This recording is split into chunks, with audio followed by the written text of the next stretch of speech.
What is a hedgehog? Probably I would have to start that Hedgehog is one of the very first systems that I learned to play with black. And after d4, c takes knight e4, a6, from the start, I'm gonna say a disclaimer. This video will have nothing that is covered in the chessable course. So if you're seeing this banner, I've written a chessable course on the Con Sicilian that is a full repertoire for black against the white c4, getting a combative continuation. But the bootcamp is going to cover the Hedgehog system, which sometimes in some way might be your part of the full repertoire against white's e4 if you're gonna play con. So I think it kind of makes sense for you also to get interested in the course. So that's a free advertising I just did there. Anyway, so what's the Hedgehog? After c4, mainly after c4, white tries to get a lot of space advantage. Naturally, white has many moves here. He has knight c3, he has bishop b3, maybe early f4, maybe super modern g3. There could be some other rare moves, even Leela likes a3, whatever, right? But still c4. And c4 has been for quite some time. I would actually say that this is a very serious weapon, and if you talk among chess professionals, I think they agree. I mean, okay, the opinion differs, but they agree that the Marozzi bind, now the pawns on c4 and the pawns on e4, are Marozzi bind system is one of the most dangerous system for black to face, right? And I did a bootcamp about the Marozzi bind, right? So probably you would want to go back. I think it was edition number 4 or 5. You know, I'm telling this from the memory. I don't remember, but this is really a serious weapon, and unfortunately, black cannot so easily to crash through. Something like d5 doesn't immediately get what we want. b5 applies the same. So what is going to be the Hedgehog in the classical sense? So after knight f6, knight c3, queen c7, the big idea obviously is that we need to stop e5, because e5, queen a5 check, white cannot do that. He's going to lose the pawn. So that's why knight c3, renewing the threat of e5. We are going to play queen c7. White often stops the bishop b4 threat with a3. b6, we get the bishop to b7.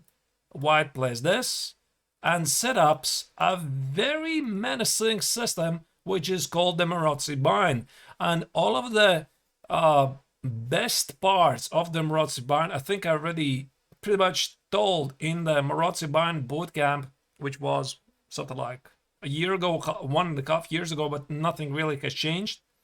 And in the classical sense, black plays d6, knight e7, castle, let's say rook c1, and shot castle, and this is it. Now this is the Hedgehog. And why people even go there, and why even the title? Well, I guess the title comes from the fact that the position looks really, you know, like a hedgehog. You can easily get wounded. I guess if you jump very quickly, something like knight f5, knight e5, there's no easy points of penetration. And at the same time, black is very creative and thinking about ways to organize a counterplay against white structure. So what this bootcamp is going to be all about, I'm going to tell you some of the core ideas you need to know if you want to play the Hedgehog. And that, I guess, would be a part of your repertoire against white's e4. Of course, it's not going to be full repertoire, because in the course we advise something else, and there's a reason. I'm going to explain you the details. But the classical Hedgehog, I think it's still a very important weapon. All right. The classical hedgehog, it can be reached from many openings. So in the classical sense, e4, c5, d4, c4. So the order of the moves can be really different. The same can happen if white plays, for example, c4, c5, and knight f3. And I used to play this a lot from the white's perspective. So let's say black does something like, let's say knight f6, g3, b6. This is a very popular way for black to play this out. Here, short castle, e6, I think it was d4, c takes, and queen d4. So white doesn't trade the bishop on g2, and after queen d4, very often the queen is rerouted somewhere to f4 or h4, depending on the occasion. Knight c6 is tempting, but it's not so great. And normally, black still can set up the hedgehog with moves like a6, knight e7, bishop e7, short castle, and that's why it's quite important for us to know a couple of ideas that black should know in this position. So we are probably going to start with the first, the bishop on g2. That is slightly different. But still, I hope you get the point. Just a second. Maybe I close it very early. Boom, boom, boom, boom, boom, boom, boom, boom, boom, boom, boom, boom. And ultimately, white does play e4. Yeah, I should have told you that. So the pawn is on e4, pawn is on c4, the Maroczy bind against the pawn on e6. And white is playing something like queen e3 or queen d3 and knight e4. For example, this, and this. There you go. Okay, not the most precise way, but white gets pretty much what he wants. So maybe something like queen e2, bishop e3, and there you go. It's the classical Maroczy bind. All right. Now, let's switch to the first example, to the first idea that you have to know. Just a second, let me prepare this. I'm going to change the board now. All right. So one of the most common ideas in the hedgehog system, so for example, you see this opening which was played between Vishy Anand against Vadim Milov, is the idea to make the breakthrough in the center with d5. And actually this breakthrough in the center for the Sicilian is one of the most common themes, because normally, I think it's quite important once again from the start to understand the core idea of the Maroczy bind. Why white does this? Why is it doing this? Why is it positioning the pawns on f3, e4, and c4? I already told you, he's going for space advantage. He wants to squeeze you, right? So any trade favors the defending side, and we are defending side from the black, right? So naturally, white is not going to try to do that and slowly push everything forward and try to suffocate you, because black essentially has positioned all of his pieces in the last three ranks. So you see, right? And white is operating with 5. So I would say that definitely gives white more freedom to attack. So in this game, Vishy Anand was playing with white against Vadim Milov, a very strong grandmaster. Maybe you don't know him, but he was, I think, top 50 at the time. I'm not sure if he's playing right now. So he started with the h5 idea. About h5 push, we are going to talk a bit later. h5 is a very common idea in the hedgehog, because black at some point is thinking about not only pushing h4, creating some targets, if necessary sacrifice the pawn on h4, but also there might be moments when white is actually willing to push forward the pawn himself and once again squeeze you and take away space. So h5 is just a useful move to add. Bishop e2, knight e5, queen e2. So quite typical to the structure, white needs to watch out for the two common ideas from black. It's b5 and it's d5. So these common ideas that white needs to watch out. So that's why Anand here, he played queen e2. A queen e2 is a normal, good a generic move because he extra protects the b5 square, and just in case he protects the e4 square. Hello, am I a professional streamer? I'm not sure if I'm a professional streamer. I'm a professional player. I hope that's better. So, Black Lady e6. I'm a chess grandmaster myself. 4 times Latvian champion. You see the course on top of the screen. This is what I wrote together with my very good friend, another grandmaster, Igor Kovalenko. So, here Black goes for d5. And suddenly it's quite difficult for White to stop it because the queen is positioned on the same file as the rook. I stream mainly for fun? Yeah, you're correct. You're correct. So bishop a3 was played by Anand. I guess the idea was to meet d5 with some sort of a bishop d6. I'm not really sure because now the knight on e5 is not having enough support, so something like knight e7, White can close the position, and Black is left with a really awkward position, let's say something like this. So given the fact that Black's pieces are really awkwardly positioned and the pawn on d5 is weak, I think it's safe to assume that White is much better. So what we can learn from this moment is that even if you can make the breakthrough in the center with d5, it doesn't mean that it's going to give you immediately success. And Milov understood it. He played first rook c to d8, preparing to play d5 and making sure there's no bishop d6. Anand played rook c2, and there we go. d5. This was the right time for Black to make a breakthrough in the center. And now, of course, something like e takes d5, e takes on d5. This will be a disaster for White. Why? Because think about some discovered attacks from the knight. The Black rook is positioned on the same file as the queen, so naturally, if the knight retreats, the White queen has to go away. The rook is worth 5, the queen is worth 9. So naturally, White is not interested to do the trade. So Anand's idea here after d5 was something else. He played f4. And at the competitive level, intermezzo moves, intermediate moves like f4 very often are critical. And it's easy to miss. So clearly, it seems that Black has sort of missed something.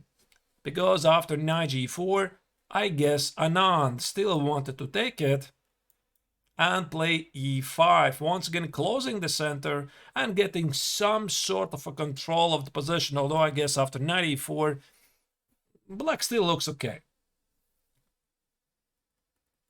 What happened here is Anand became a victim of a very cute tactic.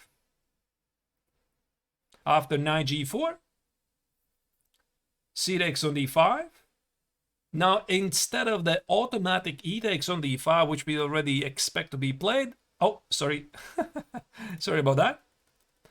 I clicked the wrong button. Suddenly followed a very beautiful shot, knight takes on e4, and White's position is ripped apart.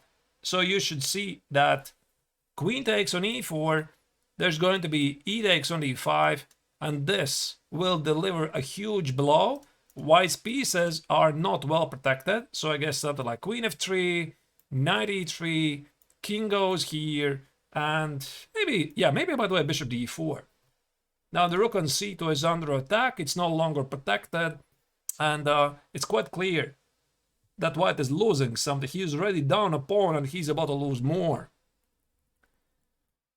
So that's why Anand took it, and after e takes, knight c6, he tried to go for a counterattack, but after rook e4, unfortunately for White, he cannot take on d8 because he's about to lose queen. So Anand sacrificed the queen for 2 rooks, and in the end, it was Black who got a winning position, mainly because he had a very powerful queen, which is about to join the game with something like a5, queen a6, also very strong bishop and a passed pawn, and the biggest problem for White is the weak king. So in the end, Anand lost the game. So I would imagine that was quite a upset. Now let me show you another game. Another game. And this time it was played by one of the greatest Soviet grandmasters, Lev Pologoyevsky. Not sure how many of you have heard of him. Lev Pologoyevsky, he was one of the best players in the world in the 70s, maybe also in the 80s, and clearly having contributed a lot to the modern chess. And in this game, he played really, really beautiful game, showcasing the typical ideas. Yes, he's definitely a great theoretician, absolutely. So a true chess legend, unfortunately, I mean, that's the problem, you know? Sometimes people don't know the players because they think if he's not a world champion, he's not great. I mean, no, he was definitely absolutely fantastic player. And yeah, he has his own lines as well. So G4, about G4, maybe we are gonna tackle a bit later, but one of White's core ideas in the Hedgehog. So there you go. Once again, we have some sort of a version of Hedgehog from the White's perspective. And I already told you, you can get it in many variations, right? So G4 is one of the core ideas of the Hedgehog from the White's perspective. If he set up the Marozzi Ban, it is to squeeze. So he wants to play G5, he wants to play Rook D1, H4, slowly rearrange the pieces, and Black is having problems to organize some kind of a break in the center. So that's why very often, if you're playing the Hedgehog from the Black's perspective, it's very important that you always keep an eye open. How do you make some kind of breakthrough? Famous question, you would want to say, who was the best player who never became a world champion? I think the list is long. There are so many great players who never became world champions. Paul Keres, for example, definitely deserved to be a world champion. So after G4, first what Pologoyevsky did, he played H6, which is a very common idea from the Khan system, taking care of the G5 square. So if I play something like G5, take it. Think about moves like 98, and the question is, what exactly White gained from this position, because all he did is give up the E5 square for the Black Knight. So that's why we are going to play H6 to stop this idea, and the control of the E5 square for the Black Knight is a big topic in the Sicilian. Sicilian Scheveningen mostly. If the Black Knight can get to E5, then usually a Black is doing fantastic. So here, his opponent, I'm not sure, I don't know the player, I guess he was a grandmaster, Amador Rodriguez Cespedes, I don't know him. So he improved this idea of play G5, and there you go. Pologoyevsky was able to execute the typical counter-strike in the center. After D5, take it, bishop takes, take it, and very precise knight x on d5. Once again, it's quite important to understand, for example, if Black plays something like e takes on d5, you still need to understand what happens after g5. So you might be pushed knight e4, not necessarily this position will be really so great. For example, takes, something like bishop g4, the position could be very unclear if White gets powerful bishops. But Pologoyevsky took with the knight. Now, c takes on d5 probably has to be played, and rook takes on c3. So what characterizes a great player? It's the not always counting the number of the pawns. So Pologoyevsky is free. He's not thinking about the pawns. For example, think about moves like d takes on e6. Now the bishop on b7 is hanging. We can take it. Let's say White would take it here. Rook f7 and rook f3. Even without the pawn on h4 that is under attack, Black is so active. So, okay, obviously queen takes on h4 wins back the pawn, but even something like knight f6, black is doing great because the white king is weak. He has active rook on c3. This rook is about to join the game, something like rook e7, rook d7, and Hedgehog is one of the structures which perfectly utilizes this fact that black doesn't really care about that pawn and he is ready to sacrifice it just to get a free game. So what happened in the game? White tried to go for some activity with g5. Obviously, the pawn on h4 is still under attack. g5 takes, and another powerful idea from Pologayevsky. Instead of taking this automatic pawn on d5, which will leave white with a powerful bishop on d4, boom, e5. He is aiming for queen x on g5, or he's going after the king on g1. So white had no choice, and after queen g5, queen g2, here black simply collected a pawn. So white has a powerful pawn center backed by two bishops, but he is unable to keep it. In the end, Pologayevsky sacrificed an exchange for a pawn. Actually, it's a couple of pawns. I mean, it's something like 3 pawns in the end where he was able to score a very, very nice victory. Although I guess maybe white is not even doing so badly, but this just showcases this very nice and typical idea from the black's perspective. You know, if you would ask me why not play d5, I'm not really sure. I think actually d5 should be possible to play right away with the same idea of bishop a3. But again, please notice, here this idea was possible because the white knight is on a3. And usually it's somewhere here on d4, so it really depends. Which opening do you play it out and in which order do you get this position?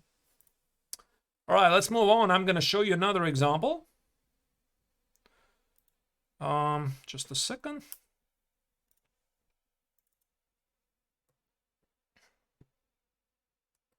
For example, this game. This is a game between Arturo Pomar against Lubomir Ljubojevic. He was once again one of the best players in the world in the 70s, maybe also in the 80s. So white played a4, and this is a classic. This is a classic Hedgehog. White has a couple of ideas how to play it out.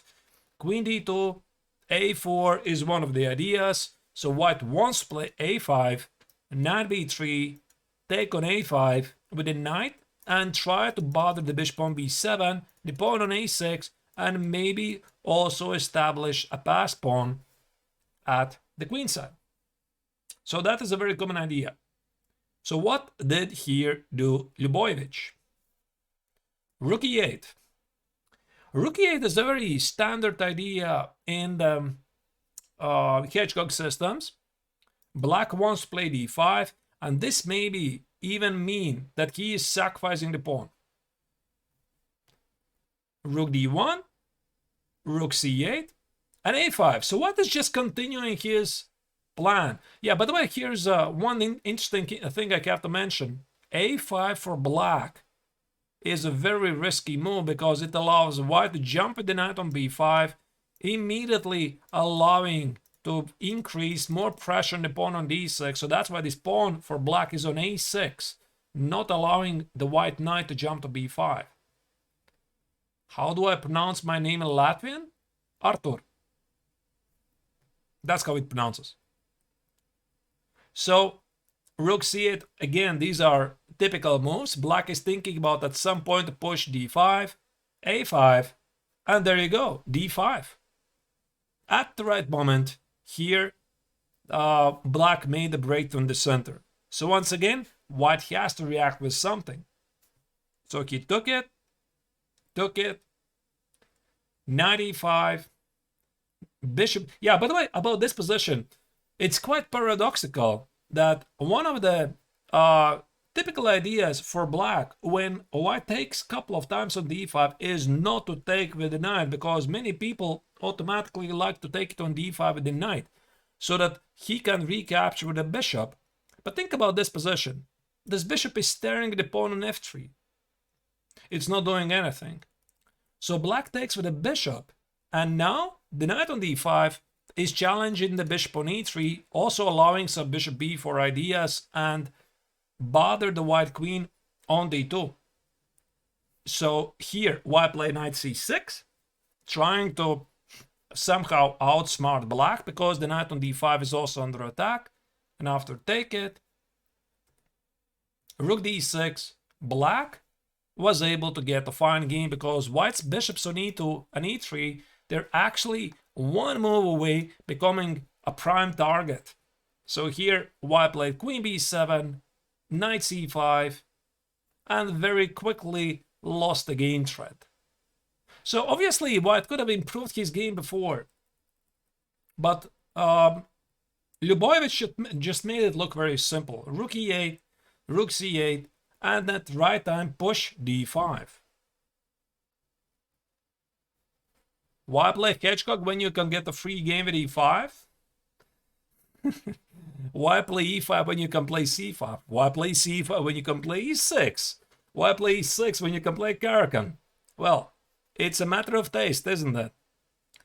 It's a very popular system, and sometimes if you know many ideas in a certain opening, it can allow you to skip studying theory. So Hedgehog is very easy to set up from the black's perspective. So if you know these ideas, you can maybe even not study theory at all if your opponent is not really theoretically well advanced.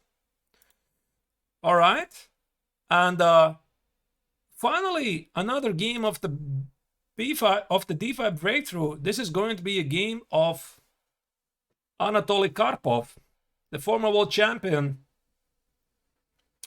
and with black was Ulf Andersson. Ulf Andersson, of course, is a chess legend, and he was again one of the strongest players in the world. And Karpov in this game was smashed. I mean, how often do you see an acting world champion smashed with white?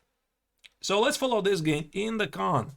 So once again, we got some kind of different version of the con. So the knight usually for white is on d4. Here the white knight is on a3. This is sometimes played very early against the Paulsen. The amount of systems to force black to play d6, and then after a6 the knight goes to a3. This is how the knight gets to a3. Yeah, the knight on c6 is not ideal. It's not ideal because the pawn on b6 now is weak, and typically at some point, I mean not right away, at some point some queen c7 can jump under knight e5. So this is a big problem because e takes, c takes, now suddenly you see this knight on c6 is pinned. And that's another reason why usually in the Hedgehog, black tries to get the knight on d7 so that he can freely play queen c7 and not worry about some knight e5 and knight b5 jumps, because his queen and the knight won't be pinned.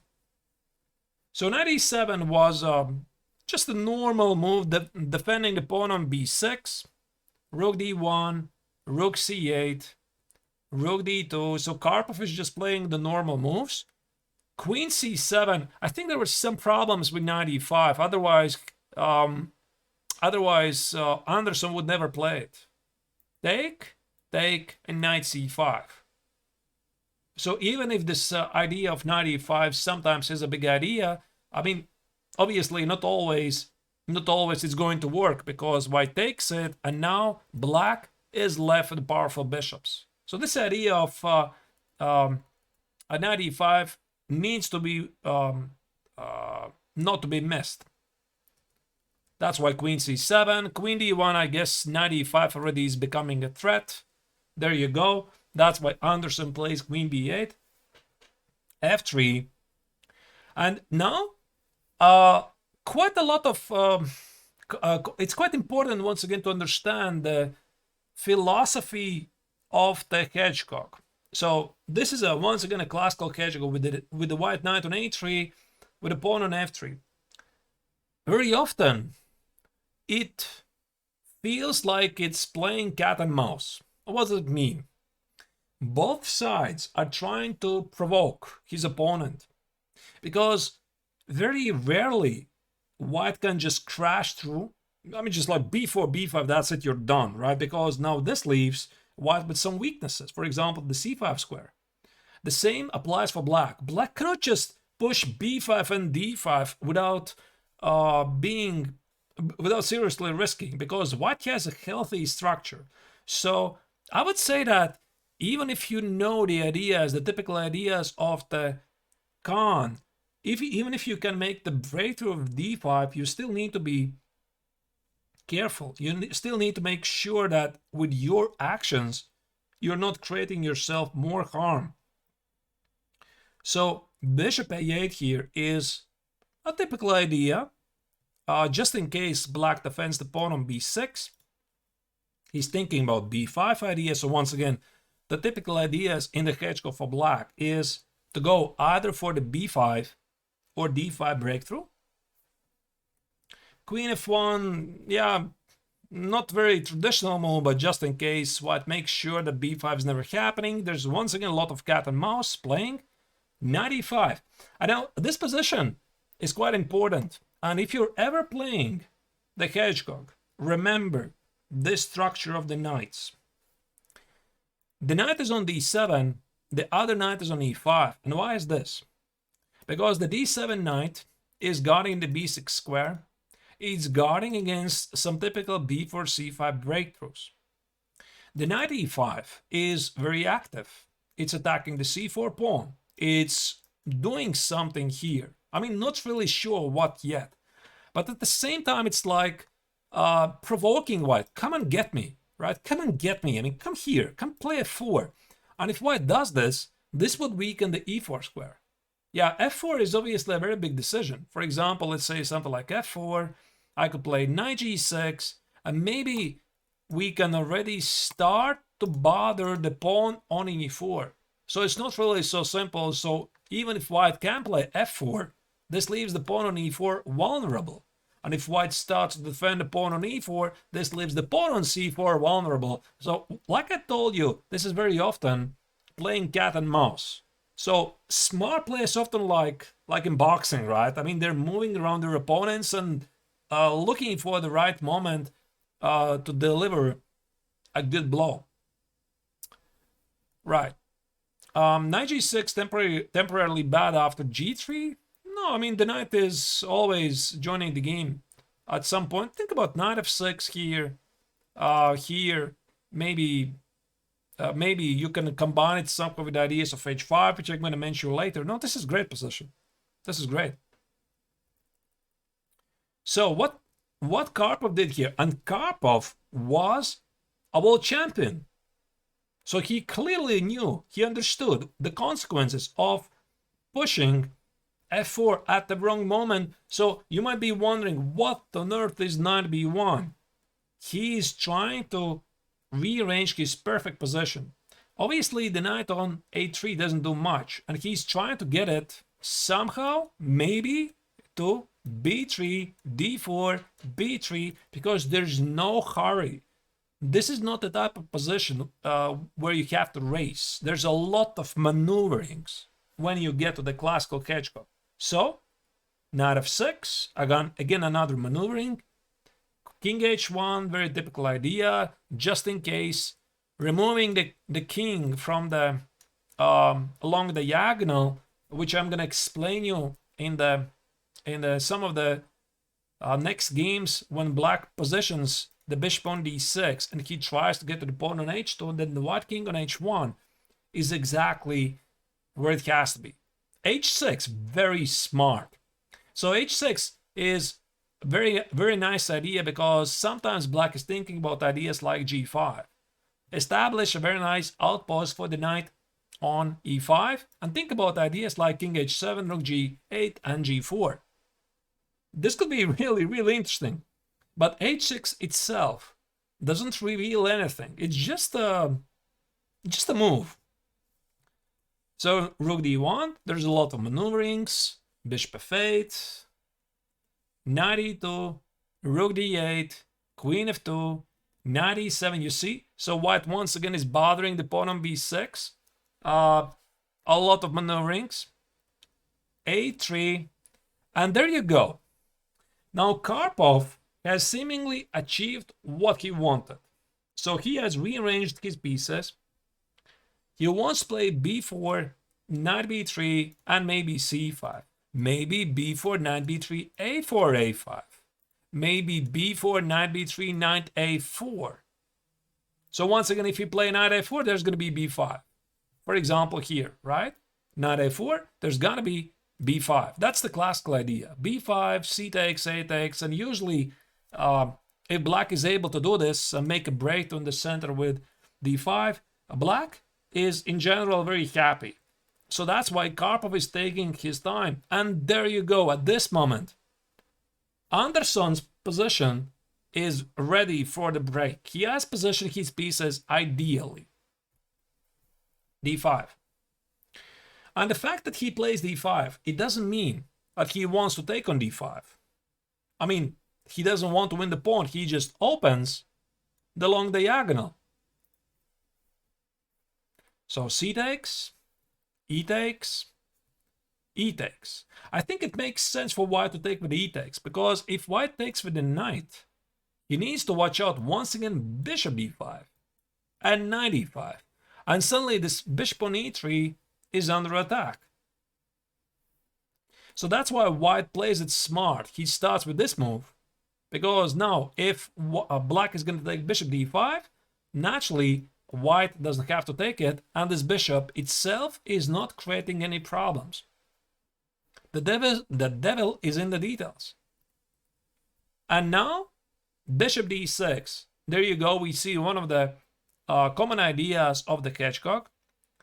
Black activates his bishop. He ignores the pawn on d5, and white has to solve some problems of the long diagonal. The pawn on h2 now is under attack, and how do you defend it? It's actually very difficult to understand. So that you understand some of the choices of the engine is thinking bishop a6 is a playable move. And after bishop takes on h2, knight e4, white is doing okay. But I think from the human's perspective, allowing black to take on h2, leaving with a weakened king and some dark squares around the white king, I think it's very scary. It's very scary. The same applies for f4. f4 doesn't solve anything, because now I guess there could be rook e3 and bishop f4 idea, which is a very common exchange sacrifice in the cons. So we are very active with the bishop here. We want to take the pawn on h2, and something like queen h3. Maybe just play something like, I'm not really sure, maybe bishop d5. And black has sacrificed in exchange for a pawn. White's pin of this diagonal looks rather scary. So I guess something like rook c2, bishop e6, and there might be some problems for white. Bishop h2, and suddenly not only we have the material equality, but also a potential to organize a strong attack at the kingside. So after bishop d6, Karpov has to face a very difficult decision, and he played knight f1, which is, I guess, a very normal move, because after knight f1, he protects the pawn on h2, he protects the bishop on e3, and he protects the pawn on d5. I mean, how this can be a mistake? Rook e3, and Anderson takes it anyway. So where's the big idea? After rook e3, queen e3, bishop f4, black not only wins back the exchange, but quite inevitably, the pawn on d5 as well. It's impossible to hold it. Probably white should have played this anyway. Knight e5, boom, boom, boom, boom, boom. Yeah, there's a longer line, but in the end, it leads to just an equal position. So Karpov decided to accept the challenge. Yes, he took an e3, and now bishop h2. So there's some problems. Think about bishop g3, queen f4, queen h4. Very easy to miss it. I'm actually stunned what the engine says. I mean, check out the engine line. Bishop a6, bishop g3, queen c2, going away from the king, queen f4, knight f5. There's no mate. I think this is not how people play.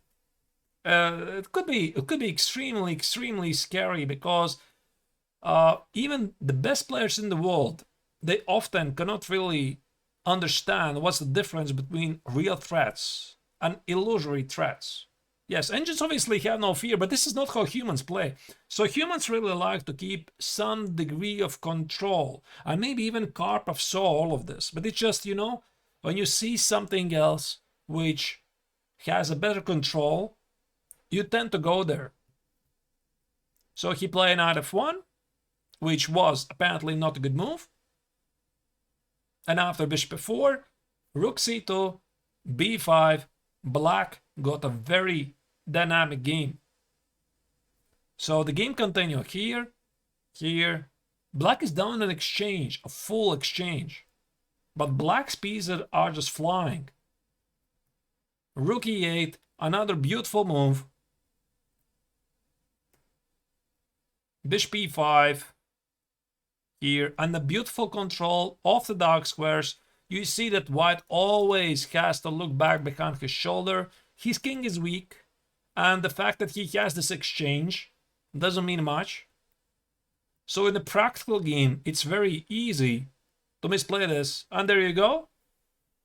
Karpov at some point made a mistake, and Anderson was able to launch a very powerful attack. You see, all of his pieces are looking towards the white king. Pin after pin. And there you go. Finally, white's position just collapsed. And now it's black who has the extra pawn, and he was able to score a victory. So that's it. That is the first subtopic of the Hedgehog. Black is thinking about the d5 breakthrough at some point. If both players are pretty smart, very often there's a lot of maneuvering, because immediately going for the d5 or b5 breakthrough is not going to work for you. Let's check some other ideas as well.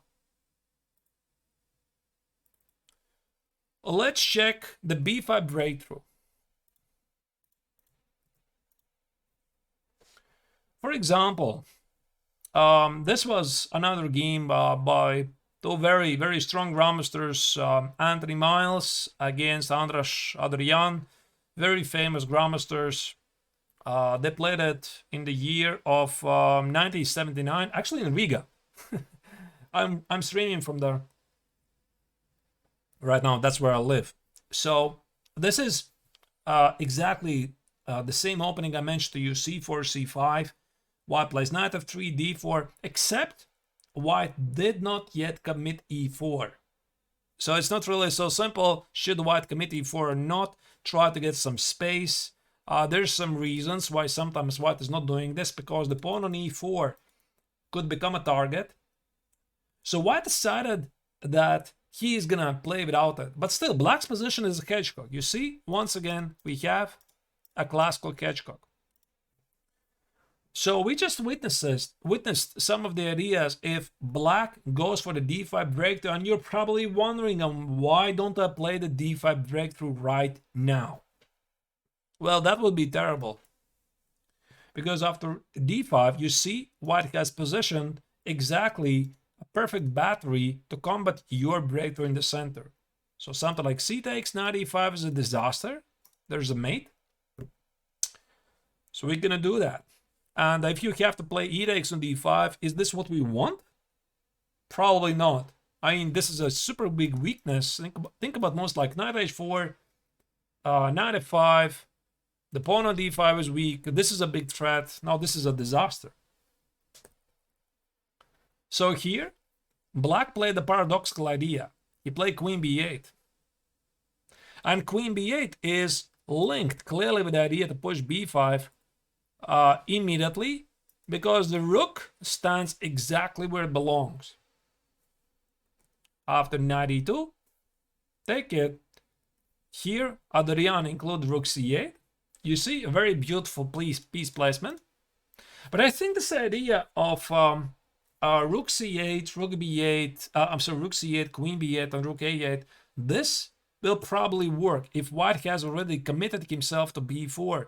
Because if the white pawn stands on b3, the entire counterplay with b5 feels a bit off, because white's queenside feels to be very, very solid, and maybe he can even include a4. But if white plays a4 now, we can play a5. And we win the control of the c5 square. b5, knight c5. This is perfect. So that's why we are not going to play it right away. For example, here, a5, a3. White keeps the control of the c5 square, but we lose the control of the b5 square. So that is very bad. So we cannot do that. So that's why rook c8, we are sort of toying with the ideas. We are sort of toying with b5. We're sort of toying with knight e5. We're sort of toying with queen b7, maybe b5. And white never really knows. I mean, what do you want to do? And maybe he might think you're going after the pawn on c4, but actually you're thinking about b5. f3. This is a typical preparation move to play e4 next. And b5. And after b5, there was a very beautiful idea by Adrian. Because I think Miles expected this idea. Because there's no way you can miss it. If you're a strong grandmaster, you expect it. So his idea was that after c takes, a takes, queen d3, he asked a very obvious question. Well, sir, how are you going to defend the pawn on b5? Well, now I think it's a good idea to have some knowledge from other openings. And the first opening which jumps to my mind, which has exactly the same idea, is the Benko Gambit. And if you start to think, what on earth, why Benko Gambit? What's the idea of the Benko Gambit? We give up a pawn, and we open the queen side for the b file, a file for the rooks. So here, black is not even obliged to protect the pawn on b5. Actually, we cannot even do it. Here, I think it's a safe bet. This was missed by white. Because suddenly black is very dynamic. Queen e3, rook b8. This pawn is under attack. The black queen is on e3. And white's piece coordination feels really not ideal.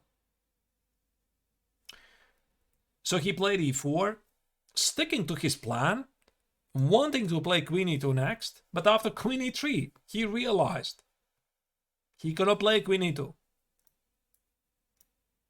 That's it. So because of one very nice tactical shot, bishop c3, rook c3, the queen on e2 is undefended, and black is simply up a piece. So after e4, queen e3, white cannot get rid of this queen, at least easily. Knight f1 is queen f3, rook e1 is queen d2. How do you get rid of this queen, which is so close to the king? White play queen f1 and g5. A beautiful idea. And this idea of g5 is a very common trick in the Hedgehog. Play g4 and try to expose the white king. And if the f3 pawn falls, the pawn on e4 might fall as well. White played rook c2. You know, I don't even know what white should have done. What's the best move here? The position is rather unpleasant. Engine says knight e2, maybe. But knight e2 allows knight e3. If I see that, I already would be very scared, even try to consider something like this. Or the pawn on a2 at some point also is under attack. So it's incredibly difficult to come up with the right move for white. And after rook c2, another shot, rook a2. Yeah, so this would be a complete disaster. Everything is just falling apart on the second rank. So white tried a trick, knight e5. Attacking the queen, attacking the rook. But black just sacrificed the queen. The knight on d2 now is pinned, and after a couple of moves, black continued to crash through. g4, knight e4 is crashing through. This is a huge threat. This is a huge threat. And white simply cannot keep his position together. So even if white has his queen, it just gives nothing. And boom, and boom, and that's it. Couple of moves, white resigned. So that was a complete massacre. And it started so innocently with the moon b5. So clearly, from the white's perspective, I think he knew that b5 is going to be the idea. What he did not understand, that knight e5, queen a7 is such a powerful idea that black sacrifices the pawn on b5 in order to activate his pieces. Let me show you another example.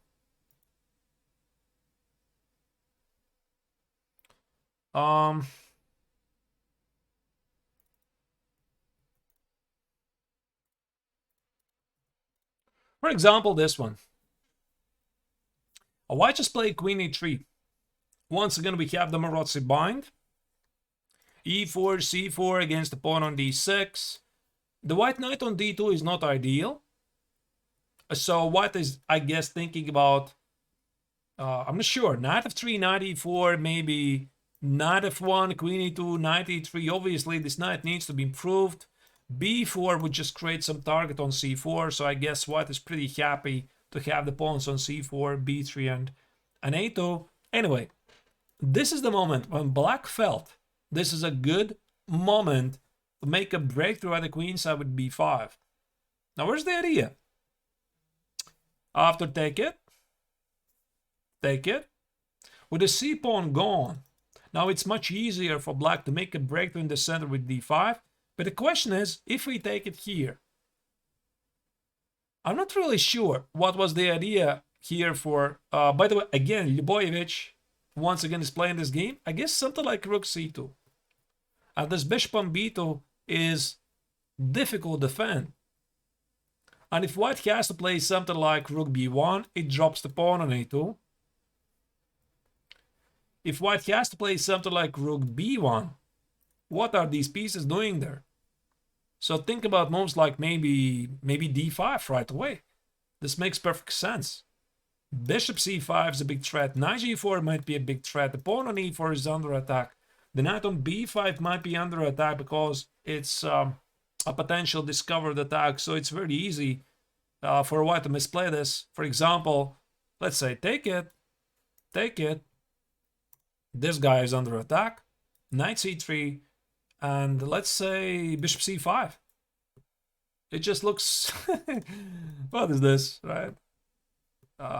This should be already something. Take it. Hey, pass pawn. Hello. Take it. Queen b7. I mean, just look at this position, right?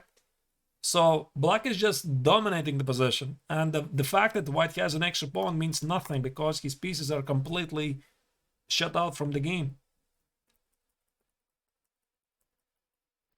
But what happened is Ullmann, he was one of the strongest German players at the time. He played a3, stopping black's b4 idea.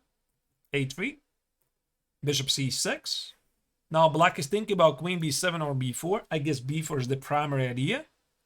b4, white stops b4, and now there's knight b6. So black is thinking about controlling some of the critical light squares at the queen side. Rook c1, knight g4, and knight e5. Now look at this square.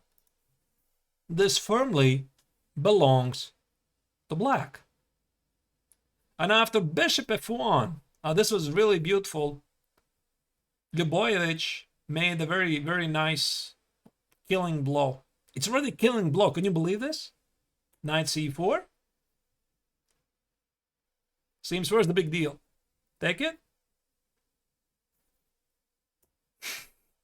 Bishop g5. So queen g5 naturally is impossible. There's knight of 3 fork. So yeah, I guess white has nothing better to do. The queen is lost. There's no retreat. So he sacrificed the queen for some pieces. But in the end, we're just gonna fast forward. In the end, white was just down in exchange for nothing. So the game continued, some moves, but black was able to score a very important victory. All right.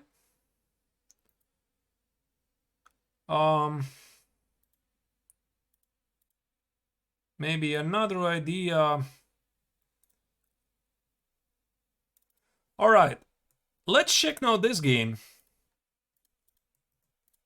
How often have you seen Viktor Korchnoi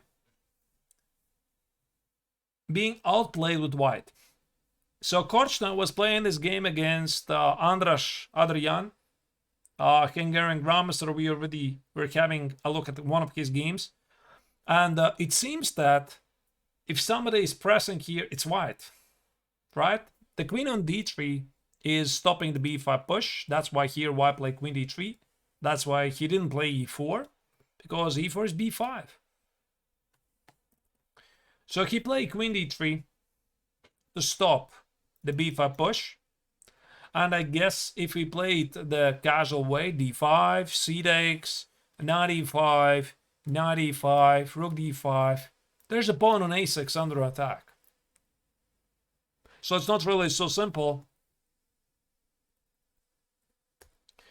Queen a8 was a beautiful move by Adrian, and not only black is defending the pawn on a6, he's thinking about d5, but there might be also the idea to push b5. So e4, and this subtopic, what we are going to talk about is the breakthrough of b5 to push d5. So we sacrifice the pawn with b5, and after c takes on b5, we don't take it, but we make the breakthrough in the center with d5. This is a pawn sacrifice, and if white does something like b takes, I think this is incredibly risky for white, because we're going to continue to take on f3, and the fallout is that the white king is weak. So we always have a potential to organize an attack with the queen and knight. Think about queen a7 checks at some point and be incredibly annoying to white. So if white takes on d5, we just take it. They are threatened some discovered attacks with the knight. And after knight e5, rook d5, we just collect the pawn on b5, and the white king is weak. So it's quite understandable that Korchnoi didn't do this. He chose to play e5. This idea we already saw in one of Anand's games. Try to close the center d5 with d5. Knight e7. This pawn on e5 has to be protected. Queen e2. And it seems that white is doing great, because he just needs a couple of moves. For example, take it, knight b5, and get the knight on d4, f4, a4, queen e3, and it's great.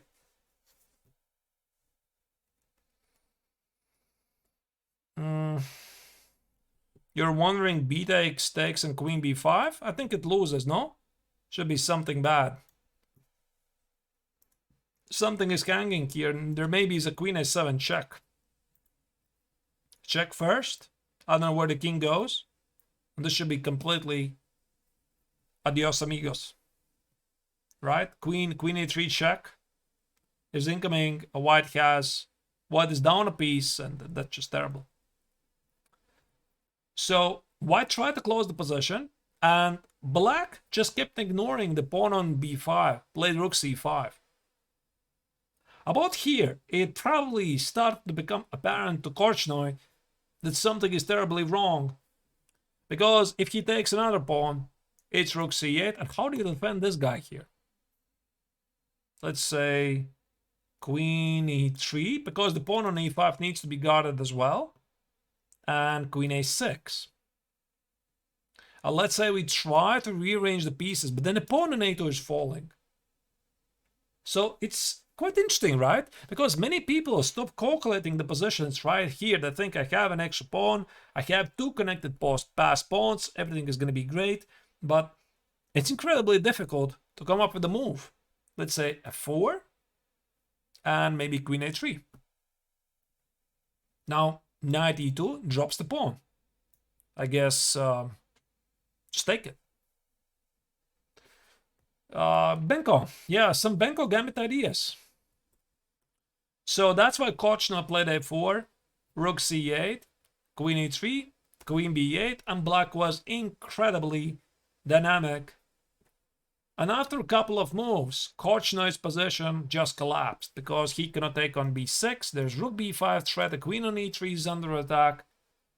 And this is exactly what happened. King g2, take it.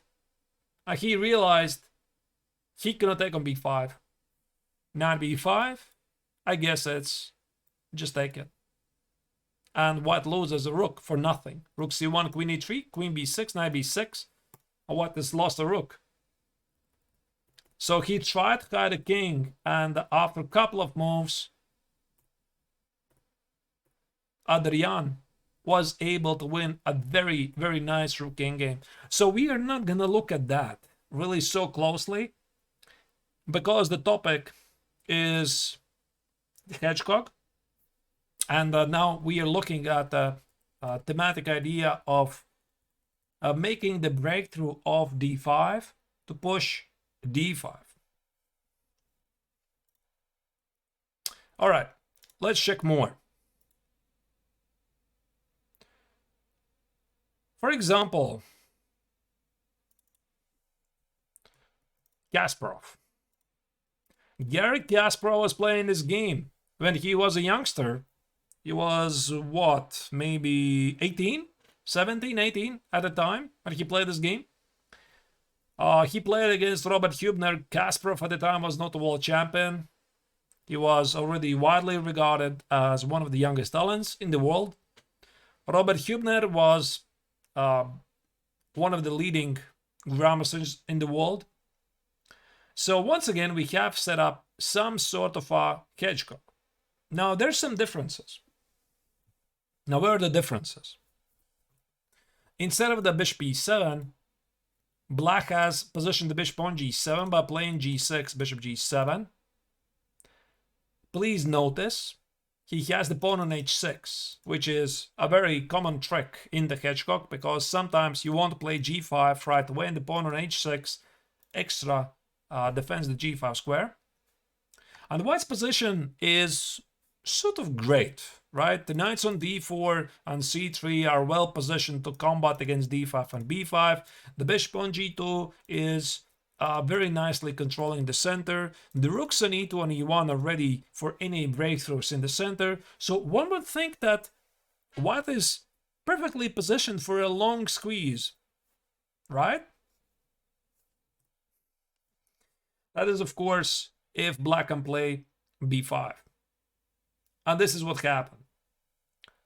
b5 to make a breakthrough of d5. Now, white has to take it. What else? What else? For example, he does something, I don't know.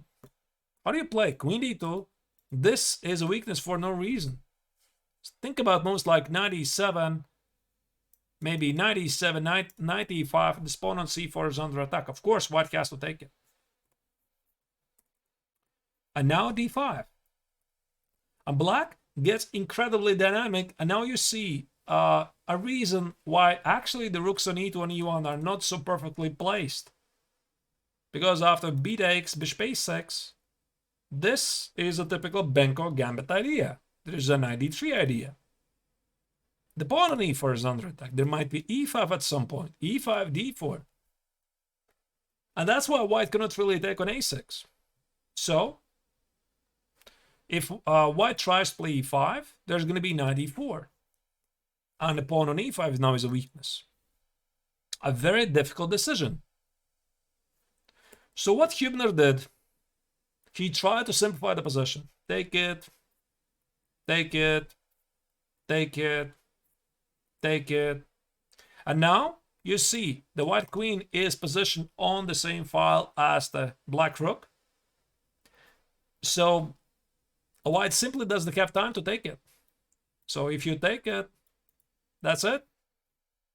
White loses a piece on d4 because of the spin. And if the fact that white has 2 extra pawns at the moment, nobody cares. So what Hübner did, he first played b4, trying to push away the knight. So think about knight b7. Now I'm going to take on a6. And after bishop g2, king g2, Kasparov remained true to his dynamic playing style. e5, take it, and white cannot keep together the queen side. This is a weakness, and on top of it, the white king is slightly vulnerable against some checks. So, the game eventually led to this position. Kasparov got a better position after the opening, after making a successful breakthrough in the center. At some point, Hübner could have played better, obviously, but he did not. And now, black has a very powerful pass pawn on d4. The bishop on b2 is not doing anything. The pawn on a2 is weak. So, after some inspired kingside attack, Kasparov was able to win the game.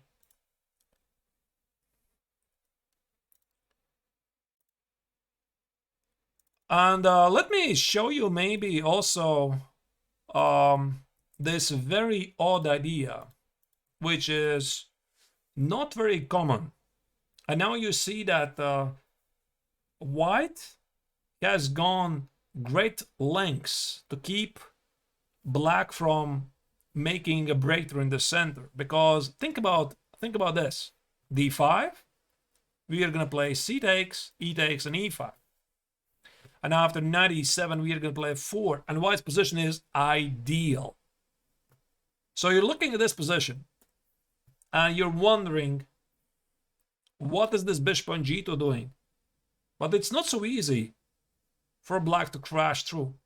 And now, the player with black, Uwe Bench, he was able to execute one of the common ideas of the Khan.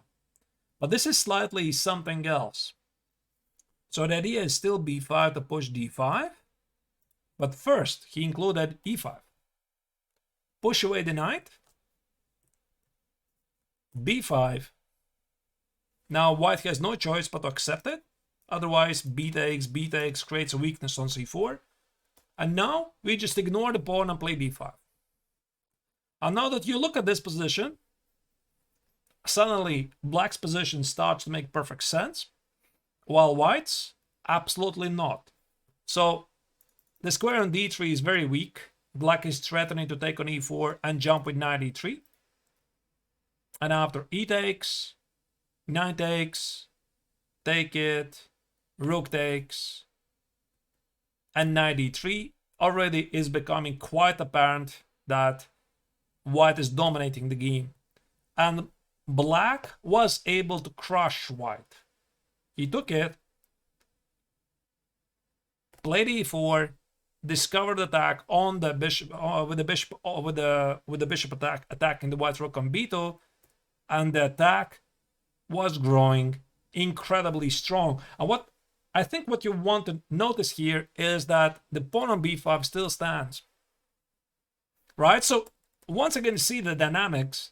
As soon as black rips apart white's center, he is unable to keep it together. So white made some very big committal decisions, clearly not ideal, by meeting properly the d5. So this is how you do it right away. b5, c takes, and d5. And I think black simply knew the idea, how to execute, and then he was trying to apply it for the particular position. And there you go, and there you go, and there you go. And that's it. The rest is normally a piece of cake for a strong player. So this is a fork.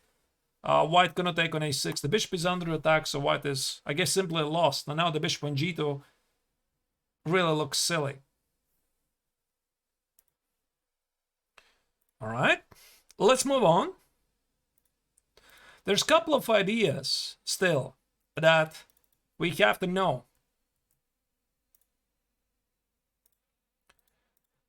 On one of the most famous ideas of the Hedgehog is rerouting the bishop to c7.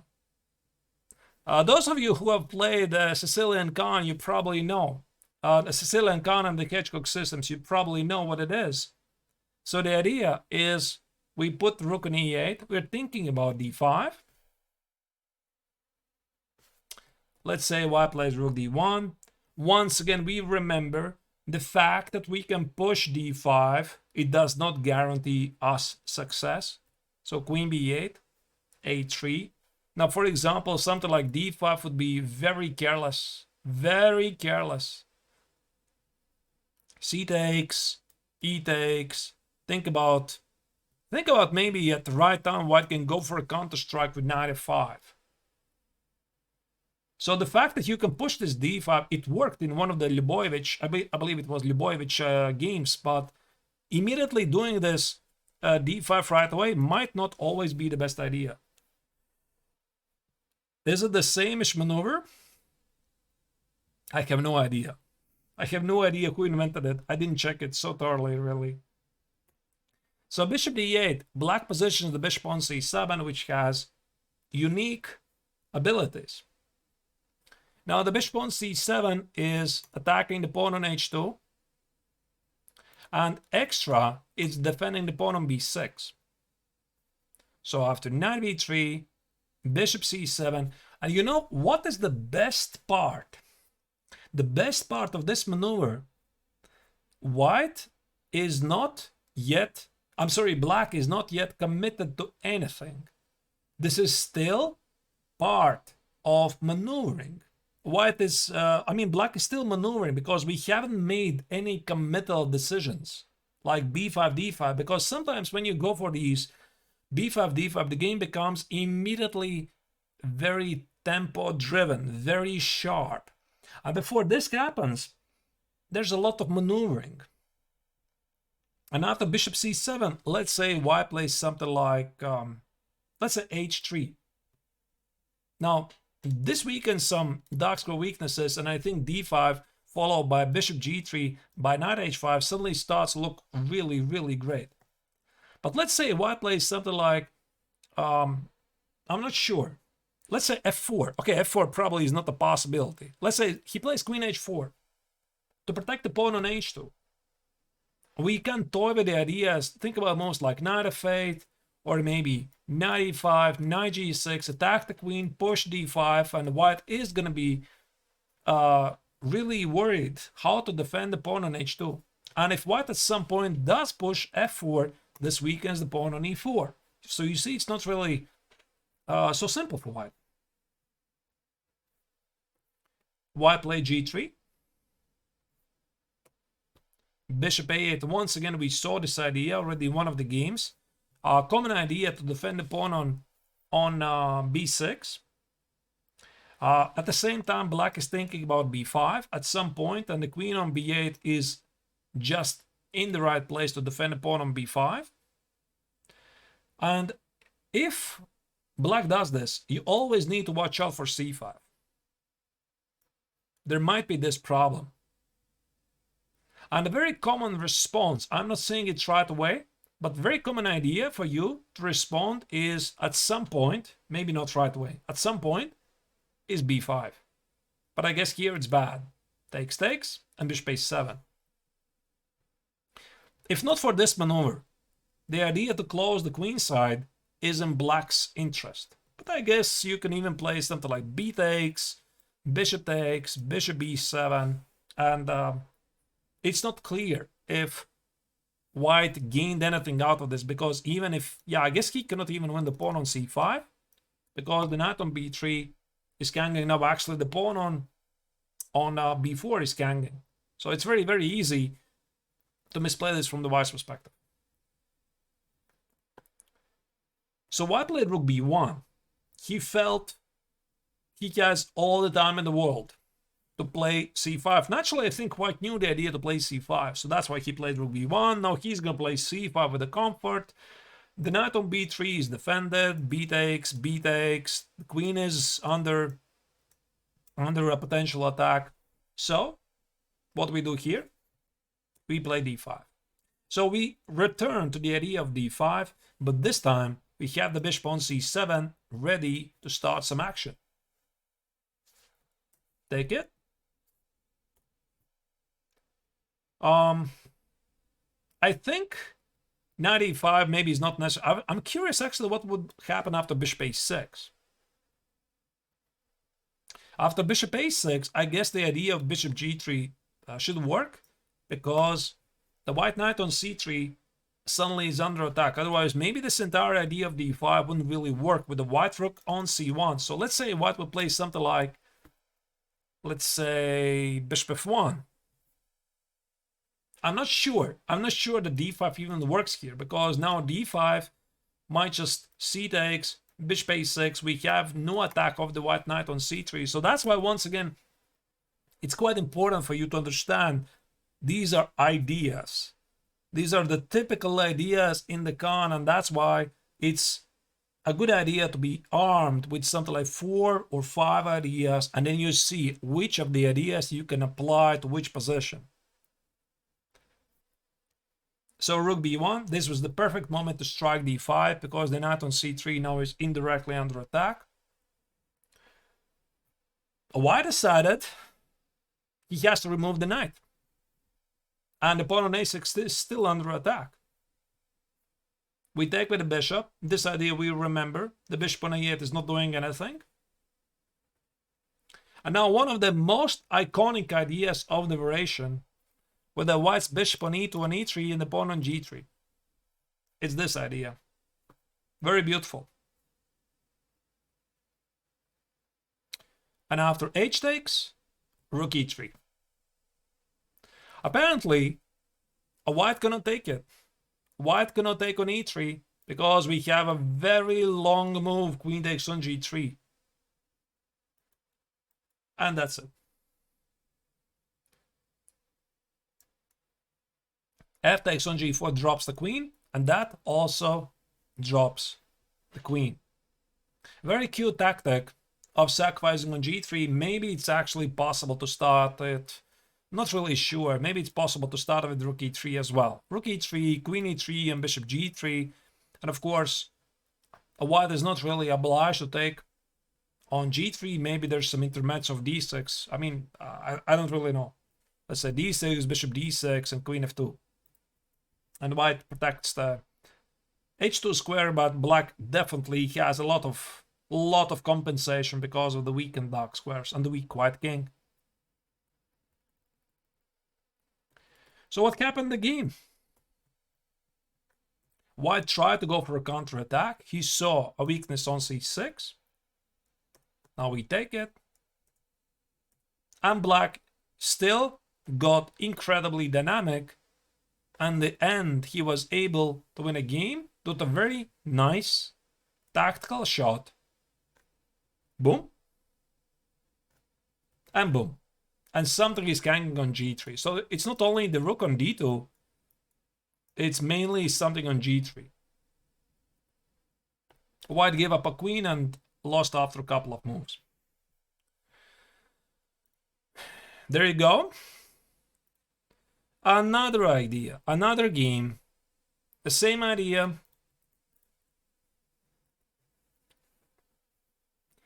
This is a game between Kara and Grigorian. I'm not sure if he is related to the Grigorian brothers. They're currently two very strong Armenian brother grandmasters. Also, by the way, I think with the same name, and Georgy Agzamov. So this was Soviet Championship 1981. King h1 is a very common idea for white. Rook c5. Yeah, I think so. There was a rook c5 idea at some point. I think yeah, in this game. Yeah. But it started with bishop d8, bishop c7. So you see white play king h1 in advance to prepare against d5 so that this capture doesn't go through. Queen h4, and there you go. I told you about this idea, right? That white could play queen h4 to defend the pawn on h2, because how do you defend it? I mean, d5 is such an annoying threat. If you play f4, the pawn on e4 falls. If you play g3, I mean, maybe d5, maybe there could be h5 ideas, which we are going to talk about in a moment. If you play h3, it weakens the g3 f4 squares. Think about once again d5 and bishop g3 and knight h5. So it's very uneasy for white to understand. I mean, how you're supposed to defend against this. So why play queen h4? Which is a normal move because you just in advance to protect the pawn on h2. And now suddenly after knight e5 and knight g6, black got incredibly dynamic at the king side. Queen h3, knight g6. Not sure what to advise here for white. He decided to play bishop g5, going for some sort of a counterattack. Bishop d8, rook e1. So white was, I guess, already thinking about some f4 ideas. And there you go, rook c5. And this is one of the most unusual ideas of the Khan. Now there's major difficulties for white to defend the h2 square. Yeah, very powerful. I mean, I'm not even sure what to do, because something like f4 could be h6. And white's position is just barely holding together. Take it, bishop f6. Now this is under attack. Knight e2, somehow, boom! And that immediately destroys the position. So white has not enough defenses to hold on against these breakthroughs. And once the position starts to open, you see, I mean, white's piece placement is definitely far from ideal. So he played bishop d2, rook h5, queen g3, and bishop c7. And now d5 once again is a big threat. How do you defend the f2, the h2 square? So Grigoryan decided it's time to close the center. f4, e5, black rips apart the position, and after f takes on e5, I guess black was expecting that after d takes on e5, something like knight f3, everything is okay. Yeah, you know the game, right? You know the game, Delp? Yeah, d5. Huge game. I mean, look at this moment how black rips apart white position. e5, f takes, and d5. And something is hanging on e5, not only e5, but h2 square. So white took it. Rook e5. And white is up a pawn. But who cares? Nobody cares. Because look at black's pieces. They're so dominant. Every single piece is almost looking at the white king. White has some pieces here, but they're not really helping each other. And white took it, played it here. And there you go. There goes one pawn. Rook d5. So the position is not holding together. Maybe think about moves like queen e3, take it, boom. You cannot take it, that's a pin, and king g1, there should be a mate, right? Check here, boom. This should end with a mate, maybe something like this. So every single piece is flying towards the white king. So he has no chances to survive this. So after this very powerful shot, white took it. He decided to give away the queen to survive it. But in the end, black's attack continued. And in the end, black was able to score a very nice victory. Once again, it doesn't really matter what happened after that. We just were witnesses of a very amazing idea. Once again, it started with bishop d8, bishop c7. White unsuccessfully tried to stop the idea with queen h4, and that's why this idea of knight e5, knight g6, bishop d8, and rook c5, white's position just collapsed. That's actually quite rare. For example, I didn't show you queen g3 is knight h5, and white just loses quite a lot of things. All right. I also have one game in this line. I tried to do the same. This I played 10 years ago. This was a rapid game. I was playing it against Estonian chess legend Jan Elvest. At the time, I didn't really know much about Hedgehog. I mean, I just knew this line exists. I had some knowledge. I hadn't really studied some classics. I hadn't really studied these typical ideas. But I definitely knew at the time that one of the typical ideas for black is to play bishop d8 and bishop c7. And at this moment, Elvis surprised me. He played g4, which is not very typical idea, but I guess white wants to play g5. D5 breakthrough right now, I guess, would be bad because c takes, e takes, white can make this intermezzo move and then recapture on d5 with the comfort. So unfortunately, it's not going to work. So what I decided to do, I decided to play knight e5, counter-attacking the pawn on c4, here. How do I react as a GM to g4? Well, with today's knowledge, I guess I would say I would play h6. Because h6 is a common idea. We saw it already in one of the previous examples. So now after h4, you probably would remember Pologievsky's game against... who was it? I already don't remember. He played e5, but there was this idea, bishop a3, knight e5, you remember, right? But maybe like this. I would play like this. And now g5, there's a room for some knight h5 ideas. Now white has some weaknesses. For example, g takes, g6. We sacrifice the pawn on h6 and king h7, bishop h4, f5. We can very quickly go for a powerful counter-attack. And the fact that white has this pawn on h6, it means nothing. So this is once again a very common idea. Allow white to make a breakthrough, not to take it, because this would open the h file. Think about some doubling of the heavy pieces. There could be an attack, but ignoring the pawn and playing knight h5, g takes and g6 is a very powerful idea, and then counter-attack with f5 at the right moment. But I played knight e5 right away. I didn't understand it. I didn't understand it at the time. I mean, I was, I guess, already a grandmaster, but a freshly baked grandmaster. I didn't understand much about the position.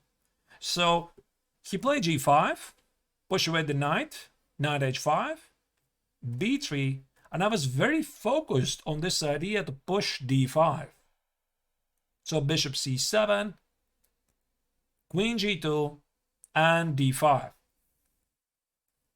I'm not even sure if I had to do this, because now that I look at this position, I'm really curious, could I have played something like f5?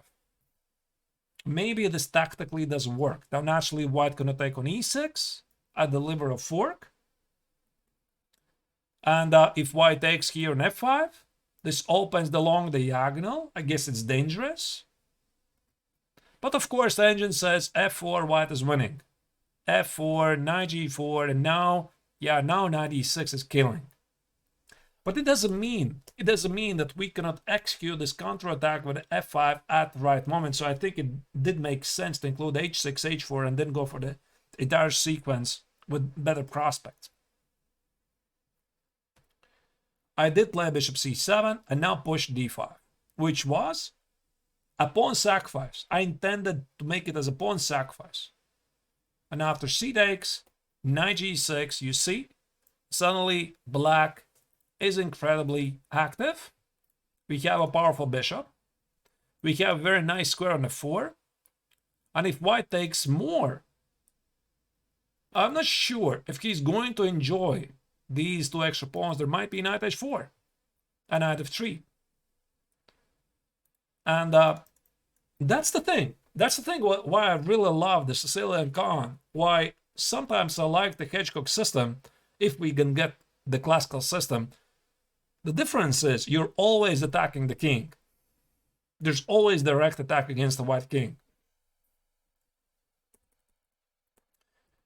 So my opponent was very experienced. He didn't do this. He played knight e2. And after knight f4, queen f2, take, yeah, I think the most precise continuation here was e takes, knight e5, bishop d5, e takes, and something like rook e8. Black is incredibly dynamic, so I think we have a full compensation for the pawn. The idea of knight e2 was to extra care of the f4 square. I'm not sure what he should have done, because engine says d takes and play knight e2. I'm not sure I understand it really, because it opens the f file. Where the engine says play queen f2, which I kind of understand. It's against knight f4. Let's say knight f4 and knight c6, and everything is great. Take it, and there's no mate. There's no mate. You know, when I look at this position, I'm not so sure myself if there really is no mate, because I have so many pieces looking at the white king. Anyway, I also like black here. So what happened here is I got confused with the ideas. At the right moment, I rip apart the center. Bishop d5, e takes on d5, rook e8. Yeah, rook e8 was not very good, but after knight e2, queen e2, and b5, black definitely has a full compensation for the pawn and a lot of a great control of the dark squares. g6, rook e8, knight f4. This extra pawn does not matter at all. I lost the game. I lost the game because I overdid it. I guess I was starting to get really focused on how I'm gonna win back the pawn. No, white is not better. He's not better. The engine says equal. If the engine says equal, it means white is in trouble, because it's much easier to play with black. I mean, this position, like knight e2, queen e2, and b5. Do you like it with white? I think white can easily lose this. It's incredibly difficult to play with white. The pawn on h2 is weak. Weaknesses of the dark squares, rook e8, g6. The difference is black has a lot of easy moves to make. So I would choose black any moment. Right. And also there's another very beautiful idea to push g5. So we are back to the same position with the bishop on c7. And white played queen g1. This is some sort of, I guess at the time, modern theory. Alexander Galkin was playing against Alexander Delchev. Yeah, queen g1. Fischer's plan. Well, you know definitely the names better than I do. I'm not really so well historically wise to tell you who played what. But this defends the pawn on h2. And that keeps some degree of this long diagonal, some control of this long diagonal. And now black has this amazing idea. King h8, rook c2, and rook g8. And now the question is, how should white stop g5? It's actually very difficult to answer. Because if you play f4, the pawn on e4 is under attack. It was Fischer who first played queen g1. Okay. If you play h4, h4 weakens the h4 square forever. You see, we have not yet made any committal decisions yet. It's just maneuvering. So maybe d5 now makes perfect sense. Now after d5, c takes, knight takes. Maybe bishop takes and something like bishop g3. That would be my thought process. And this inclusion of h4, now we can switch our attention from pushing g5 to d5. So that's why it's so difficult for white to meet it. White played rook d2, g5, and rook g6. So black's idea is very simple. Rook g8, g4, go checkmate. How do you stop it? Engine says for white is much better, but he offers no solution. Rook g8, h5. Black is just attacking at the kingside. It's incredibly difficult for white to understand how to defend this. Queen g8, Alekhans gone. You see the difference. The major difference of this position is black has a clear plan at the king side. White has nothing at the queen side. I mean, the pawn on b6, even if it drops, you always need to watch out for the king side attack, and that's why it's always easier to attack the king, because you're going to see ghosts in the middle of the line. So that's why, once again, the Hedgehog is such a great system if you get it in the right circumstances. King g1, g4, take it, and the rest is just piece of cake. So black just ripped apart white's defenses. f5, just everything flies. So white tried to change the character of the game, but it was not enough. And after a couple of moves, white resigned. So you look at this position and it's not even clear, right? It's not even clear where white made a mistake. Obviously, engine is going to tell you, but from the human's perspective, king h8, rook g8 is a very nasty idea and highly provocative idea. g5, rook g6, rook g8, h5, boom, boom, boom, boom, boom. Everything flies. There's another game I have to show you.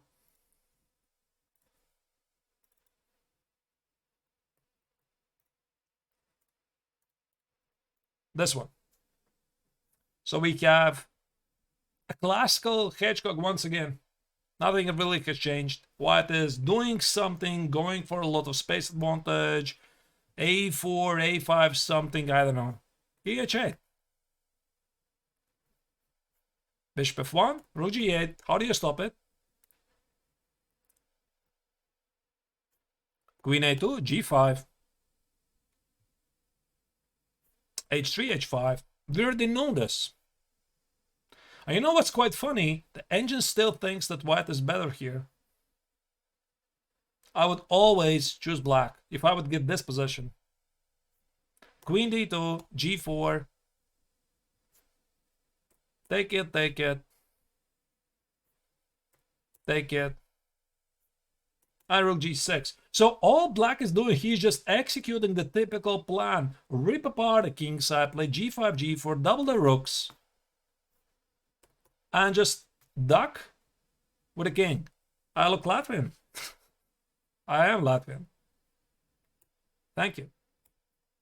So black just took control of the open h1g files, took at the right moment g5, and blocked knight e5. Once again, we get a perfect outpost with the knight on e5. These white pieces are doing nothing. The pawn on b6 does not matter at all. So black just launched a killing blow.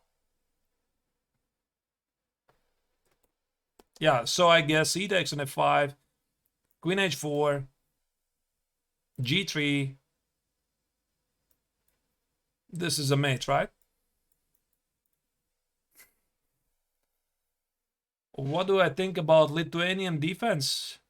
Mykonos defense. I don't know what it is. What is it? I have no idea what it is. So once again, you see, very powerful idea of playing king h8 and rook g8. But I think this is the right order. Because if you play king h8, rook g8, you're not committing yourself to g5, and maybe your opponent is going to react with something that he's going to regret later. For example, let's say he plays, let's say, g4. And after g4, maybe this is a good moment to play d5. Or knight e5 and d5. You switch your attention from pushing g5, g4 to something else because your opponent fell into your provocation.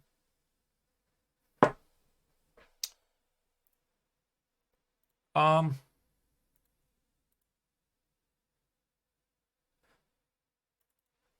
finally, about this idea, I have to show my own game.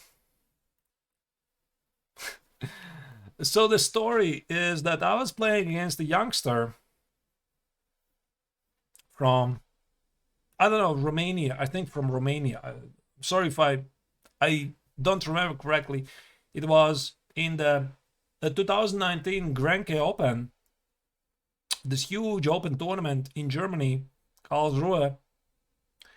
And I was playing against a youngster. He was about 20 to 50, age 13, 14 maybe at the time.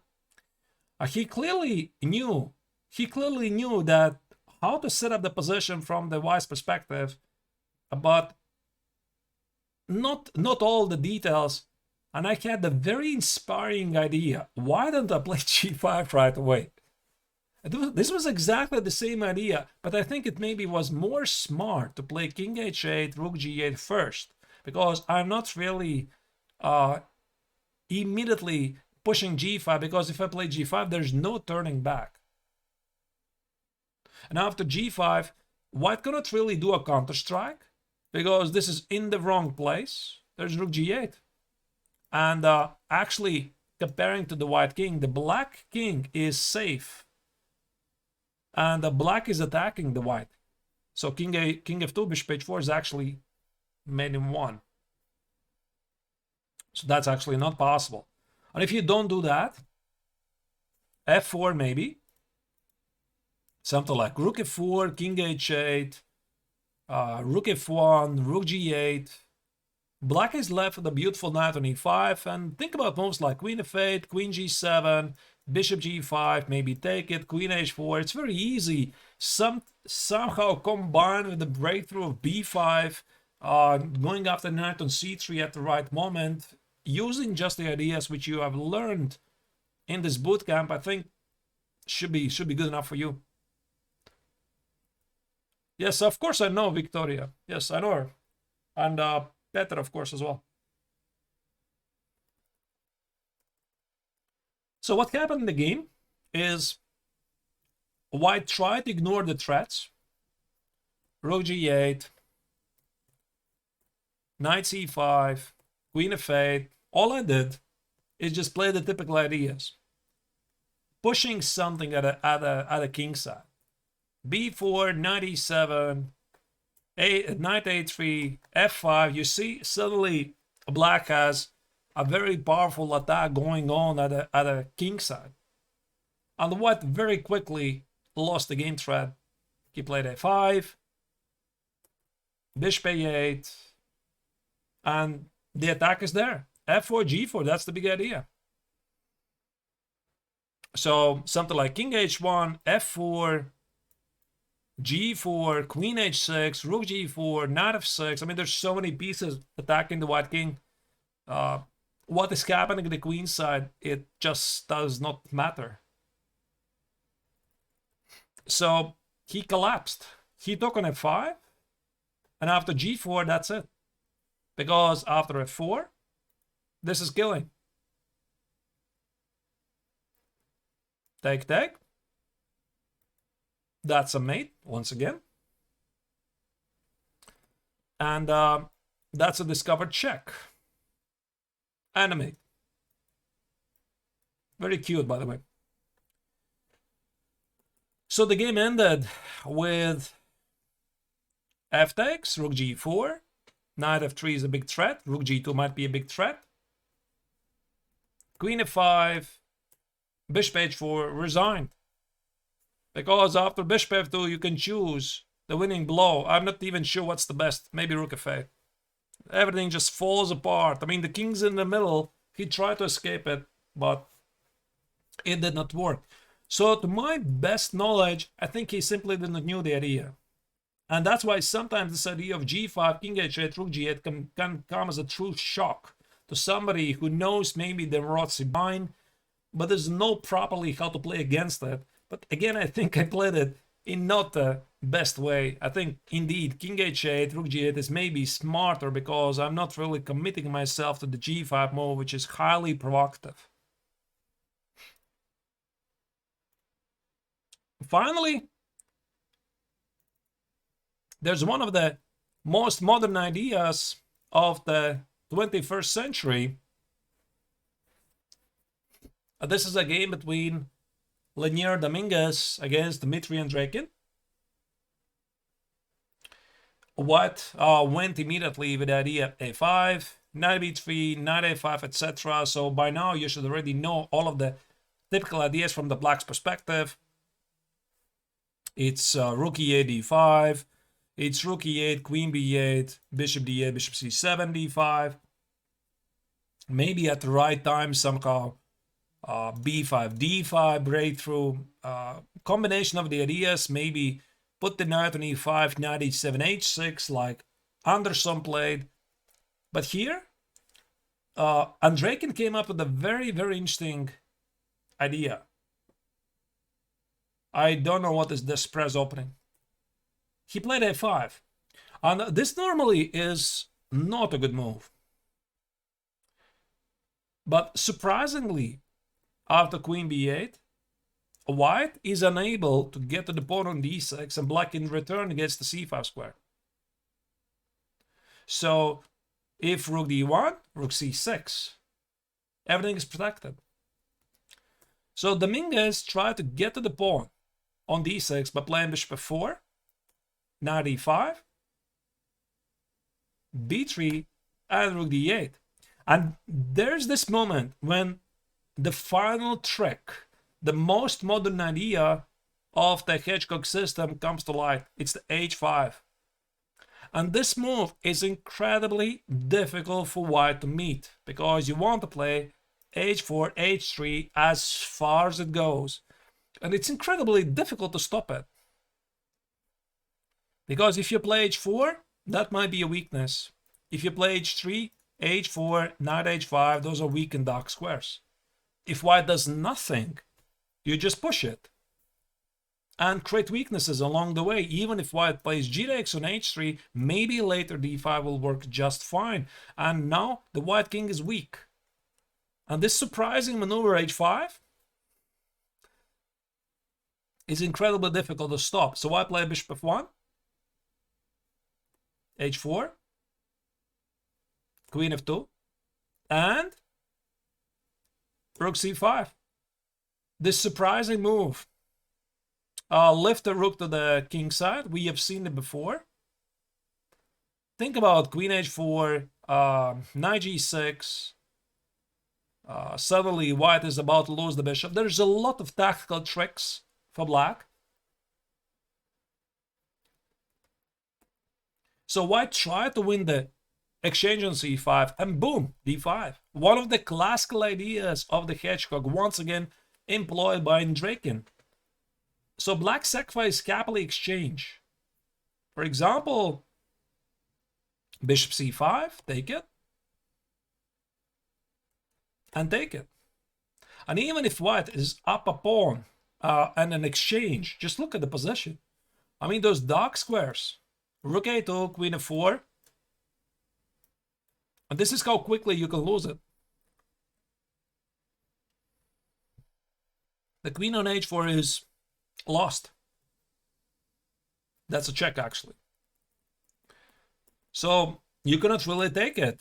And Dominguez tried not to take it. He took it here, here. Again, he ignored the exchange. He took it here. h3, ripping apart white's defenses. Rook d1, a very difficult move once again. At any given moment, taking the exchange on c5 is very risky. Knight e5, and finally at some point Dominguez did take the exchange. But the position is incredibly dynamic. And about here, Dominguez completely lost the game, the control of the game. After knight c3, this was a big blunder. So think about this. Here,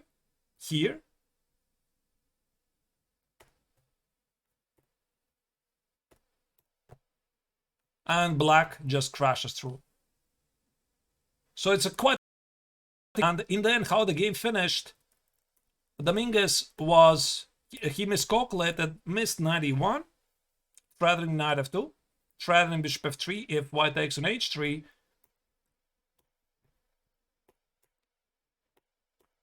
And in the end, after a couple of maneuvers, black was victorious. Listen, I'm not even gonna focus so much on one of these tactical details. I just wanted to show you the ideas, right? Of course, I mean, the game is much more complex than that. You need to calculate bishop c5 at any moment. Maybe for you it's not clear where exactly lies this huge compensation for the exchange, but I think it's quite obvious, at least visually, that after bishop c5 to control the dark squares, ripping apart the center, with the help of the knights, gives black a very powerful combination, very powerful compensation. So Dominguez lost his way in the game.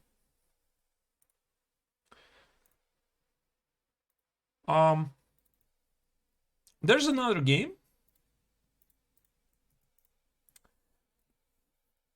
Polagievsky was playing with white, this time with white, against Vtachnik. And white has played some sort of Marozzi bind with the bishop on g2. So this was a masterpiece from black's perspective. So we have a classical hedgehog. Knight e5. Now white is thinking about f4.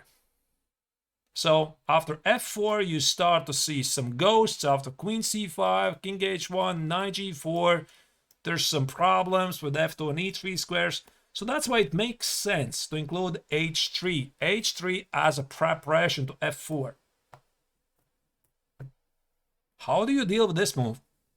This move is incredibly difficult to meet,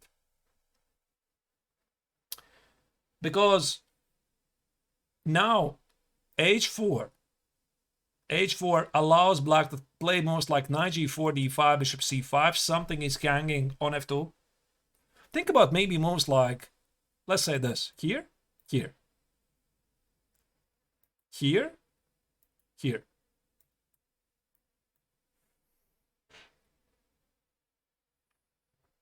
That's how quickly it can be. So white cannot allow this. So with a classical breakthrough of d5, h5 combined by d5, bishop c5, knight g4, queen g3, black gets great game. So what is white supposed to do here? Because if nothing happens, black is going to play knight g6 and h4, or maybe h4 right away. Let's say here, h4, and knight g6. These are incredibly weak dark squares. So Polagievsky had no idea, really. He played a 4, knight g6. Now white is threatening the h4, get to the f4 square, and after knight f3, he got, boom, another classical idea, d5. C takes, and now instead of the automatic capture, because after that probably white wants to close the center with d5, we play d5 to open the diagonal. It's a positional sacrifice.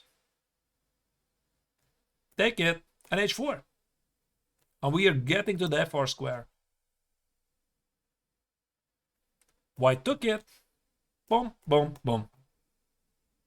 And I don't think white is really enjoying this position, because once again his king is weak, the center is vulnerable, the pawn on h4 is weak.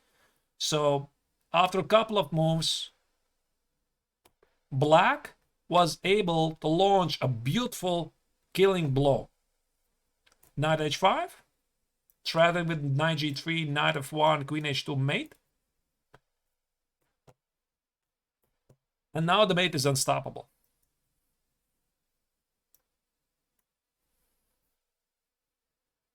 Knight e5, rook d5, rook f1, and this gave Tachnik an amazing possibility to finish the game with a very beautiful queen sacrifice. Double check, and after king g3, that's a mate.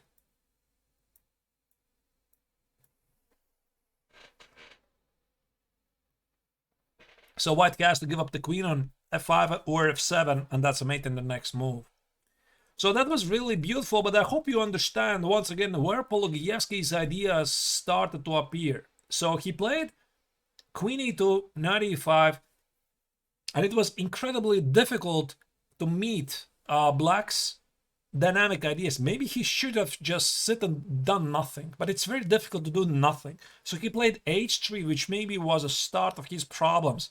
You want to play f4, push away the knight from e5, but suddenly after this very surprising move h5, it's incredibly difficult to come up with the right answer, because Black just wants to push forward, and after f4, knight g6, h4 is still a threat, d5 or b5 are still very dynamic threats, and one can't help but feel that the white bishop on b2 for the Marozzi bind position is misplaced. It should be standing on e3, guarding the f4 square, attacking the bishop on b6, and guarding the a7 g1 diagonal.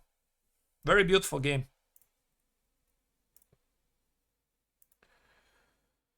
Right, so the end. Why not play this on at the regular as a regular weapon? There's one problem.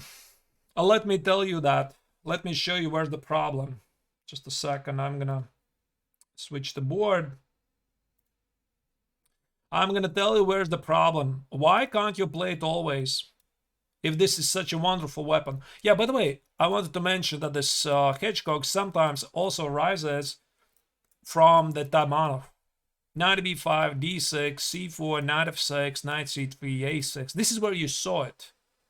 From this position where you saw a couple of games like Karpov against Anderson, the knight gets to a3 because on the e4 there's some problems, I think, with knight e4 immediately. So, but why not play it always? There's a reason for that. And the reason is white can get incredible space advantage. Let me try to remember. It's the most brutal way to continue. A3, by the way, is still good. A3, b6, bishop e3, bishop e7, f3, d6. And if white is really, really smart, let's say he plays queen d2, knight e7, rook c1, bishop e7, and he plays g4, you know? I'm not sure I have a very good response to this move. Oh, wait, sorry, I think the queen was not on d2. I'm sorry. I think it was rook c1, knight e7, and g4. I think so. This is an incredibly annoying line for if you want to play in the classical Hedgehog, because g5 is a big problem. And if you play something like bishop e7, g5, knight h5, think about bishop h3, something is hanging here, bishop g4. This is not the Hedgehog you want to get. So you're probably wondering, why not play h6? And there's one surprising move which is gonna kill your entire desire to play this line. Yeah, you're probably wondering what on earth is that. But please answer me this question. How are you gonna stop this idea? How are you gonna stop it? This is one of the modern discoveries of the chess engines. It's incredibly annoying. I don't know what to do against it. So let's say you play something like bishop e7, king c2. You play something like rook c8, king b1. There is no counter strikes, and thank you to your h6, there's h4, g5. So maybe you have to do something dynamic, but any d5 or b5s, despite the fact that white kings on d2 or c2, they don't work. That's the problem. Let's say knight e5, king c2 anyway. Knight c4, take it. This actually loses after king b1, either knight b5 or knight b5. It's an incredible idea, but one of the most annoying systems is this g4, h6, and king d2, forcing you to play h6. I mean, why not play king d2 right away? Because there's no weakness. There's no weakness for white to target. And that's why you need to play something more dynamic. And another reason is this incredibly annoying bishop e2 system. And if you don't play something more dynamic, like b6, okay, this is a very standard. What was it? f4, bishop b7, queen d3, let's say d6. I had one game like this when my opponent played, I'm gonna try to remember, bishop e3, b4. Okay, maybe I mixed it up slightly. I think I slightly mixed it up. We somehow got this position.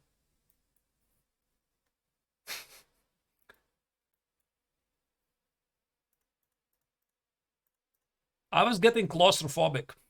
It's my game against Palach Mladen in the European Team Chess Championships 2015. This was the last game when I ever played it. In 2015. It's incredibly annoying. So the bottom line is, if you want to play against somebody who is really knowledgeable in the Maratsi bind, who knows the dangers of this system, the system of rook c1 and g4, provoking you to play h6 and hide the king to b1, it's number one.